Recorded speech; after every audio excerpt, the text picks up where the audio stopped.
हर खबर आप तक सबसे पहले NS9 न्यूज पर। अब मोदीपुरम जो मेरठ के वार्ड 57 यहाँ का 57 वार्ड लगता है नगर निगम को। अब देखा जाए तो पिछले काफ़ी समय से यहाँ पर तैयारी होती है। एक झटका सा लगता है जब नगर चुनाव या किसी भी चुनाव का घोषित किया जाना, उसको पर्यवेक्षक के तौर पर चुनाव का घोषित होना। लेकिन अक्सर देखा गया है कि जब भी किसी भी तरह का चुनाव घोषित होता है उसको लेकर के कुछ पार्टियों में मतभेद हो जाता है, कुछ आरक्षण को लेकर के हो जाता है, कुछ तैयारी होती है, कुछ पार्टी को लेकर के, कुछ नए चेहरे आते हैं, कुछ नए होल्डिंग्स आते हैं, कुछ नए नेता आ जाते हैं। उसी बात करते हैं। इसी उपलक्ष्य में हमारे साथ है भाजपा से जुड़े हुए रविंद्र शर्मा जी, जिन्होंने यहाँ पर मोदीपुरम के अंदर ही काफ़ी अच्छी छवि बनाई और पार्टी के हिसाब से भी एक काफ़ी मेहनती हैं। बात करते हैं किस तरह से निकाय चुनाव को लेकर के देखा जा रहा है और यहाँ पर वार्ड 57 में क्या स्थिति रहेगी इस बार नगर निगम की। हमारा जो वार्ड नंबर 57 पल्लमपुरम फेज़ 2 ये इस बार जनरल वार्ड है।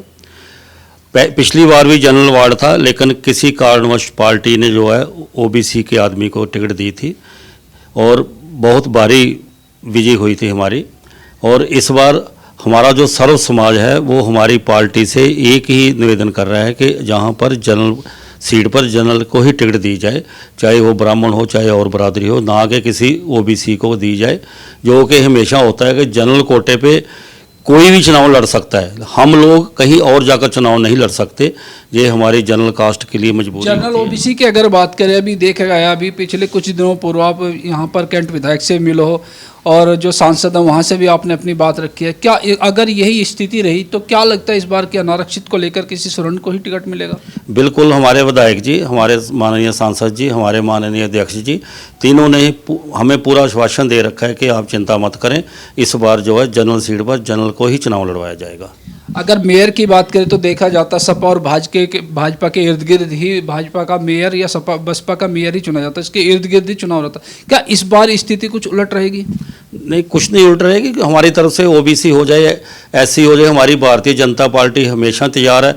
हमारे इतने कार्यकर्ता चाहे वो एससी में चुनाव लड़ें चाहे ओबीसी में लड़ें, हम बहुत बढ़िया इस बार जीत करेंगे। हम मेयर भी हमारा होगा और पार्षद भी, जहां 90 में से जो है हम जो है 65-70 पार्षद इस बार जीत कर दिखाएंगे। निकाय चुनाव की तारीख लगातार टलती जा रही है, अभी निश्चित नहीं हो पा रहा है कि क्या डेट आएगी क्या नहीं आएगी। इसको लेकर के क्या जैसे जैसे चुनाव खिंचता जा रहा है क्या रहेगा इस बार की, ज़्यादा लंबा खींचने पर क्या पार्टी पर असर पड़ेगा? हमारी पार्टी 24 घंटे 365 दिन चुनाव के लिए तैयारी पे रहते हैं। हमारे कार्यकर्ता बूथ अध्यक्ष से लेकर जिला अध्यक्ष तक, राष्ट्रीय अध्यक्ष, प्रदेश अध्यक्ष तक चुनाव के लिए तैयार रहते हैं। हमें कोई फर्क नहीं पड़ता, चाहे कोर्ट का जो भी फैसला आएगा वो हमारे लिए। वरिष्ठ पत्रकार परविंदर सागर जी, इनके विचार जानते हैं। वार्ड 57 सीट को लेकर के क्या इनकी राय है और क्या नगर निगम चुनाव को लेकर के इनकी प्रक्रिया है? जी,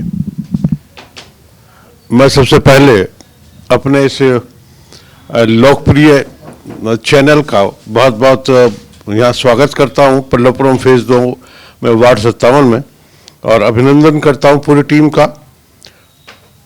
मैं यह बताना चाहूँगा कि भारतीय जनता पार्टी कोई नई पार्टी नहीं है और इसका अस्तित्व और इसके मूल सिद्धांत बहुत ही पुख्ता है। संघ में इसकी जड़ें हैं और यहाँ जो भी निर्णय बंद होते हैं वो सभी को मान्य होते हैं। और सबसे बड़ी बात क्या है कि आम आदमी जो यहाँ से जुड़ा है, इस पार्टी से जुड़ा है, पता है वो क्या कहता है, क्योंकि ये उसका विश्वास है और इसी विश्वास को पुख्ता करता है। वो कहता है कि हम जहां हैं हमें हमारा हक हकूक मिलेगा। कल भी हम यही कहते थे, आज भी कहते हैं कि कमल पूरे देश में खिलेगा, कमल पूरे देश में खिलेगा। और जहां तक वार्ड की बात है, क्योंकि जिस पेड़ की जड़ें मजबूत होती हैं वो पेड़ वट वृक्ष होता है और भारतीय जनता पार्टी वट वृक्ष है और इसका जो सिद्धांत है उस अब सभी पार्टियां धीरे धीरे अपना रही हैं। जहां तक प्रश्न यह है कि किस सीट पर किसको मौका मिले, ये तो हक की बात है। मोदीपुरम भाजपा का गढ़ माना जाता है और यहाँ पे ब्राह्मण जो वोटिंग है सबसे महत्वपूर्ण माने जाते हैं। क्या वार्ड 57 को लेकर इस बार असमंजस की स्थिति रहेगी? देखिए, आसमान पर बादल आते हैं, घटाएं आती हैं, लेकिन सूरज निकलने से चूकता नहीं। तो यहां जो वार्ड 57 है, चूंकि ये मेरठ जनपद, मेरठ महानगर का एक उपनगर है और बहुत महत्वपूर्ण है, और नगर निकाय की दृष्टि से तो खास तौर पर, तो मेरा मानना है ये कि वार्ड 57 में किसी प्रकार का संशय नहीं है। हाँ, ये बात जरूर है, जैसे मैंने कहा कि हक की बात है और हक के लिए लड़ना चाहिए। जहां तक स्वर्ण का प्रश्न है, स्वर्ण का तो मिलना ही चाहिए, और स्वर्ण में भी ब्राह्मण को मिलना चाहिए, क्योंकि ब्राह्मण को 2 बार से जो है ये यहां पर ब्राह्मण को कोई प्रत्याशी यहां घोषित नहीं हुआ है, तो ये उसका हक है, उसको मिलना चाहिए। और रविंद्र शर्मा केवल एक ब्राह्मण ही नहीं है, समाज सेवी ही नहीं है, उन्होंने एक आधार दिया है। यहाँ वो हर क्षेत्र में काम कर रहे हैं, शिक्षा के क्षेत्र में काम कर रहे हैं, समाज सेवा के क्षेत्र में काम कर रहे हैं, धर्म के क्षेत्र में काम कर रहे हैं। मैं आपको बताऊं कि कल भारत रत्न पंडित मदन मोहन मालवीय जी की जयंती थी। उनकी यहाँ पौत्री पल्लवपुरम फेज प्रथम में रहती हैं। उनका सम्मान पंडित रविंद्र शर्मा, पंडित सुनील शर्मा, राकेश शर्मा जी, मुनेश शर्मा जी, पवन वशिष्ठ और सभी लोग जो हमारे साथ ही हैं, वहां जाकर के उनका सम्मान किया। क्या यह कम बात है कि जो भारत रत्न और जो देश में ही नहीं विश्व में शिक्षा के भिखारी के रूप में जो प्रसिद्ध हुए और जिन्होंने काशी हिंदू विश्वविद्यालय जैसा विश्वविद्यालय खड़ा किया, और उसकी पौत्री हमारे क्षेत्र में रहती है और उसको वो गुमनाम रहे, क्या ये उचित है या ये अच्छा लगता है? तो ऐसे काम रविंद्र शर्मा जी वो कर रहे हैं, वह उनका हक बनता है, उनको यह हक मिलना चाहिए। सुनील शर्मा जी, क्या स्थिति रहेगी ये निकाय चुनाव को लेकर के? निकाय चुनाव में अगर पार्टी सामान्य को टिकट देती है, तो अखिल भारतीय ब्राह्मण महासभा और राजपूत महासभा और जैन महासभा ने निर्णय लिया है कि तन मन धन से जो है पार्टी को जिताएंगे। अगर कहीं भी अनदेखी की जाती है तो हम भारतीय जनता पार्टी का विरोध करेंगे और खुल का विरोध करेंगे। अभी आरक्षण प्रणाली चली हुई है, अगर वार्ड 57 अनारक्षित नहीं को ओबीसी आता हो तो क्या स्थिति रहेगी? तो अगर सामान्य में ओबीसी को देते हैं, हम खुल का विरोध करेंगे जी पार्टी का। कि अनारक्षित में आप लोग चाहते हो कि अनारक्षित में जो स्वर्ण जाति के जो लोग हैं, ब्राह्मण हैं, ठाकुर हैं, कोई भी है, तो उसको टिकट मिले, ओबीसी को ना हो करके ना प्रक्रिया उसको चेंज करा जाए, चेंज किया जाए जी। जहाँ सामान्य है तो वहाँ सामान्य को दिया जाए, जहाँ ओबीसी है वहाँ ओबीसी को दिया जाए, ये हमारा मांग है जी। निकाय चुनाव को लेकर के जो प्रक्रिया चल रही है, आप लोगों की मांग है कि अनारक्षित सीट को लेकर के अनारक्षित को ही टिकट दिया जाए, ना कि ओबीसी को। इसी को लेकर के क्या कहना?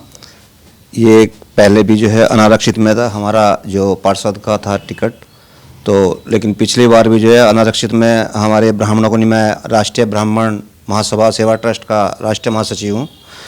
तो अब की बार क्या है कि हमारे रविंद्र शर्मा जी ने कोरोना काल में भी बहुत अच्छा काम करा है, बहुत योगदान दिया है, बहुत ही एक परिश्रमकर्ता व्यक्ति हैं, ईमानदार व्यक्ति हैं, कर्मठ ईमानदार। और हमारा जो संगठन है ब्राह्मण महासभा का, और अभी हमारे सुनील दत्त शर्मा जी जो राष्ट्रीय अध्यक्ष हैं ब्राह्मण महासभा के, इन्होंने आपको बताया ही है कि राजपूत संगठन और जैन समाज और ब्राह्मण समाज, ये सब जो है पंजाबी समाज जो हमारे रविंद्र शर्मा जी हैं, इनके पक्ष में जाएगा। और अगर टिकट भाजपा, क्योंकि हमारा किसी पार्टी से लेना देना नहीं है, हम जो है ब्राह्मण समाज के संगठन के लोग हैं, हम जो है सिर्फ अपने समाज के लिए मरते हैं। और अगर ब्राह्मण समाज का टिकट ये रविंद्र शर्मा जी को भाजपा देती है तो बहुत भारी मतों से विजय होगी, बहुत ही भारी मतों से, आप उसका अंदाजा लगा सकते, क्योंकि हमारे पल्लवपुरम वार्ड 57 में कम से कम 3000-4000 करीब जो है ब्राह्मणों की वोट है। तो मैं यही कहना चाहता हूं कि अगर रविंद्र शर्मा जी को टिकट जाता है तो ब्राह्मण महासभा और अपना राजपूत महासभा, जैन सभा और पंजाबी जितने भी हैं सारे रविंद्र शर्मा जी के साथ हैं। अभी पिछले दिनों भी देखा गया, आप जो प्रतिनिधि से मिल रहे हो, जो सांसद जी से मिलो, विधायक से, क्या आश्वासन आपको क्या लेकर के वार्ड 57 को ले? विधायक जी ने और उनसे मिले हैं, पार्षद जी से और अध्यक्ष जी से जो मिले उस दिन, तो कहा कि जो है 95% चांस जो है रविंद्र जी के दे रखे। उन्होंने भी हमारे सामने यही बात है। राजीव शर्मा जी से बात की यहाँ पर चुनाव को लेकर के। सर, किस तरह से उपचुनाव, जैसे अभी हुआ उपचुनाव में मिला जुला असर रहा, खतौली विधानसभा लोकदल कोटे में गई है, देखा जाए मैनपुरी लोकसभा उपचुनाव में हार रही है, और वहीं रामपुर में एक बहुत बड़ी जीत जो विरासत मानी जाती थी सपा की, आजम खां की, वहाँ पर उनकी विरासत को ख़त्म की है। अब नगर निगम चुनाव आ रहे हैं, उसको लेकर के एक स्थिति बनी थी कि चुनाव घोषित हो गए, उसके बाद याचिका दी गई आरक्षण को लेकर के। कितना समय है इसमें और किस तरह से कोर्ट का आएगा जो फैसला, उसको लेकर के क्या स्थिति बनी हुई? देखिए, कोर्ट का जो भी निर्णय होगा उसका वो तो सभी के लिए मान्य होगा। और हमारी पार्टी जो है, ये उपचुनाव के जो नतीजे हैं इस पे 1 मिनट बोलना चाहूँगा। खतौली उपचुनाव है या मैनपुरी उपचुनाव है, ये चुनाव का कोई नतीजा ये प्रदर्शित नहीं करता कि भाजपा के जनाधार में कमी आई है या सपा को या लोकदल को कोई संजीवनी मिली है। ये तो जातिगत आधार पे केवल एक सीट का मुकाबला करने के लिए जयंत चौधरी ने अपना अस्तित्व दांव पे लगा दिया और जातिगत आधार पे मुस्लिम, जाट और गुर्जर का एक समीकरण बना के इस रिजल्ट को पाने का कुत्सित प्रयास कहूंगा ये किया है। और मैनपुरी सब जानते हैं किस तरीके से चुनाव लड़ा गया है। माननीय मुलायम सिंह जी के स्वर्गवासी होने के बावजूद सहानुभूति का एक फायदा उठाया है, अदरवाइज परिवार की जो फूट थी उसको भी पैर पकड़कर गिड़गिड़ाकर अखिलेश जी अपना अस्तित्व बचाने के लिए दर दर भटक रहे हैं। अदरवाइज उनका कोई जनाधार ना कल था ना आज है। माननीय मुलायम सिंह की धरोहर उन्होंने सब लुटवा दिए। भारतीय जनता पार्टी का एक कैडर बेस्ड पार्टी है और जैसा अभी हमारे रविंद्र शर्मा जी ने बताया, पन्ना प्रमुख से लेकर राष्ट्रीय अध्यक्ष तक हम 24 घंटे 7 दिन चुनाव के मोड में रहते हैं। और चुनाव आज हो कल चुनाव की डिक्लेरेशन की बात है, कोर्ट अगर इसे थोड़ा पेंडिंग भी करेगा हमें उससे कोई फर्क नहीं पड़ता।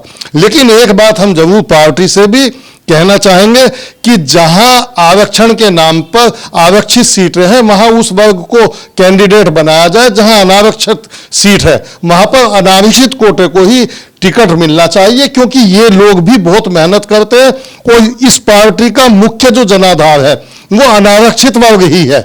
अन्य वर्ग तो जातिगत आधार पर देख के जुड़ने की कोशिश करता है या उन्हें कोई रेवड़ी बांट दी जाती है तब साथ आता है। ब्राह्मण, बनिया, ठाकुर ये अनारक्षित वर्ग के लोग हैं जो भारतीय जनता पार्टी का वास्तव में मूलभूत वोटर है और इसको सम्मान मिलना चाहिए, क्योंकि पदाधिकारियों को बनाते समय हमारे वर्गों को इसलिए अनदेखा किया जाता है क्योंकि हम लोग संगठन के नाम पर पार्टी के साथ जुड़े हुए हैं, जातिगत आधार पर हम अपनी मांग नहीं रखते हैं। लेकिन जब वार्ड का नंबर आता है तो अनारक्षण के नाम पर यहाँ रविंद्र शर्मा जी पिछले काफी समय से बहुत अच्छी मेहनत के साथ जुड़े हुए हैं, सर्व समाज को जोड़ा हुआ है। हम चाहते हैं अनारक्षित सीट ये है तो वार्ड 57 से भाई रविंद्र जी को टिकट अगर दिया जाएगा तो भारी मतों से भारतीय जनता पार्टी को एक पार्षद मिलेगा और उसका जनाधार का असर हमारे मेयर के चुनाव में भी अवश्य ही पड़ेगा।